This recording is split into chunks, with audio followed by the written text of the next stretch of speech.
ایک دفعہ کا ذکر ہے، ایک چھوٹے سے گاؤں میں اینی نام کی لڑکی رہتی تھی۔ اینی بہت شریر مگر دل کی بہت نیک تھی۔ وہ اکثر جنگل میں گھومنے جاتی اور نئے راستے تلاش کرتی۔ ایک دن وہ جنگل میں کھیلتے ہوئے درخت کے نیچے چھوٹا سا دروازہ دیکھتی ہے۔ دروازہ جادوئی روشنیوں سے چمک رہا تھا۔ اینی نے بہت ہمت کر کے دروازہ کھولا اور ایک رنگ برنگی دنیا میں پہنچ گئی، جہاں پریوں کے چھوٹے چھوٹے گھر اور محل تھے۔ پریوں کی جادوئی دنیا بے حد خوبصورت تھی، ہر طرف روشنیاں ہی روشنیاں دکھائی دے رہی تھی۔ اینی پریوں کی جادوئی دنیا دیکھ کے حیران رہ گئی۔ پریوں نے اینی کو خوش آمدید کہا۔ ان کی ملکہ پری اینی کا استقبال کرتی ہے اور اسے اپنی دنیا کی خوبصورتی دکھاتی ہے۔ پریوں کا راج محبت، دوستی اور امن کا گہوارہ تھا۔ اینی نے سیکھا کہ یہاں ہر چیز محبت، تعاون سے چلتی ہے۔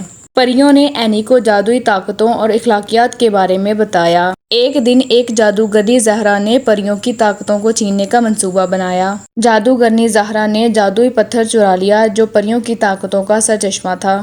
اینی نے پریوں کو حوصلہ دیا اور فیصلہ کیا کہ وہ جادوگرنی کو شکست دے گی۔ پریوں نے اپنی جادوئی طاقتوں کے ساتھ اینی کی مدد کی۔ اینی نے جنگل کے راز اور جادوگرنی کی کمزوریوں کو جاننا شروع کیا۔ اس نے ایک جادوئی کتاب حاصل کی جس میں جادوگرنی کو شکست دینے کے طریقے لکھے ہوئے تھے۔ اینی اور پریوں نے مل کر ایک منصوبہ بنایا۔ انہوں نے زہرا کو دھوکہ دیا اور جادوئی پتھر کو واپس لے لیا۔ ایک زبردست لڑائی ہوئی جس میں اینی نے اپنی عقل، دلیری اور پریوں کی طاقت کا استعمال کیا۔ آخرکار جادوگرنی شکست کھا گئی اور بھاگ گئی۔ پریوں کی دنیا میں پھر سے خوشیاں لوٹ آئی۔